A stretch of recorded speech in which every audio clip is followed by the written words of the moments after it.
I popped up like a rabbit out of its hole and took a single step before falling flat on my butt.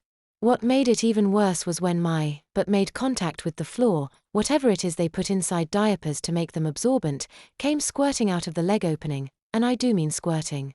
Let me put it this way. Have you ever stomped on a frog and seen all its guts shoot out of its mouth and butt hole? Well, even if you haven't, I'm sure you can imagine just how that would look. Now imagine that same sort of thing, but instead of the frog substitute a very wet diaper, and you should understand how it looked when I fell back down. Joey blasted out with laughter and fell back into his bed. However, his mom wasn't laughing. No, she wasn't laughing at all, because when the stuff shot out the leg hole of my diaper, it sprayed all over her nice satin robe. Now if my life was a storybook tale right then, my mom or John would have walked into the room to save me from a fatal case of humiliation, but sadly, neither appeared in the doorway. Joey was still giggling like a hyena hopped up on laughing gas, but his mom wasn't laughing. She was staring at the globs of gelatinized pee that stuck to her robe like jam on toast. I am sorry, I said, like I had intended for it to happen. Joey, stop being a goof, she finally said.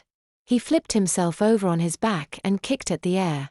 Except for his insane laughter, he looked just like a toddler throwing a temper tantrum. Juvu, st toop. I pleadingly whined.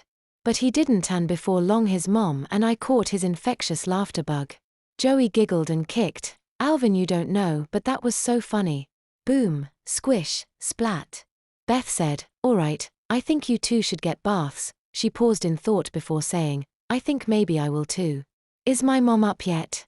I asked, and unable to hide the desperation I was feeling. That was when Beth informed me that my parents had got up early to go into town.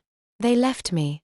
I whimpered, half scared and half surprised that they would leave me with a stranger. No, they didn't leave you, she said, they just wanted to have some time alone. They'll be back after bit. Can we have a fizzy plunge in your room? Joey asked excitedly. Well, I don't see why not, Beth said. What's a fizzy plunge? I asked as I began to try to scoop some of the mess up from the floor using my hands. Oh Alvin, let that go. I'll get the vacuum after it, Beth said.